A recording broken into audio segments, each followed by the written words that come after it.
Assalamualaikum warahmatullahi wabarakatuh. Kami dari kelompok 15 akan menjelaskan atau mendeskripsikan mengenai organisasi dan hierarkinya.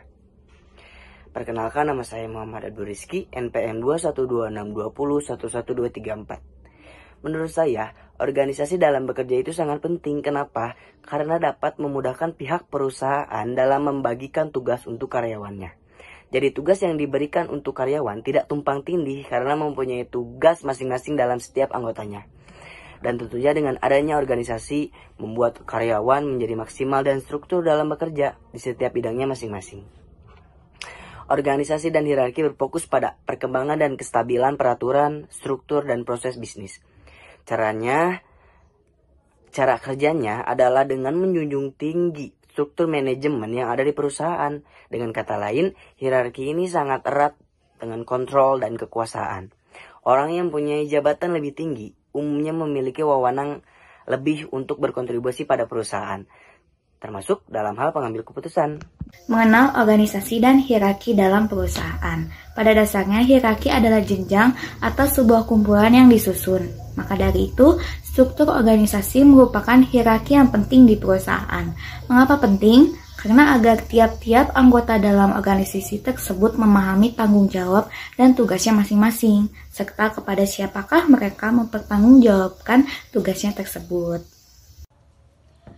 Saya akan memberikan sebuah opini atau pendapat saya tentang struktur organisasi dan hierarkinya.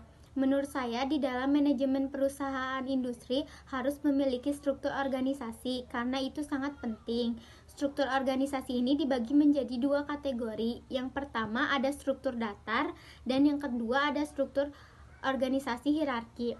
Di dalam struktur datar ini biasanya digunakan untuk bisnis yang kecil, karyawan yang tidak terlalu banyak, dan organisasi yang tidak terlalu besar.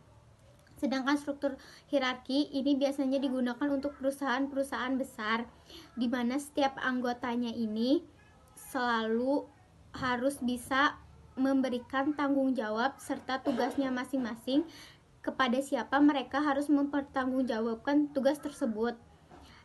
Jika struktur organisasi hierarki ini tidak ada, maka suatu susunan organisasi ini akan berantakan dan tidak teratur.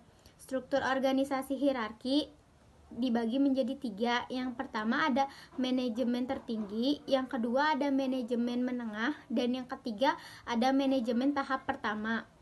Biasanya suatu perusahaan selalu mendefinisikan perannya dengan jelas dan sifat hubungan organisasi dan hierarkinya.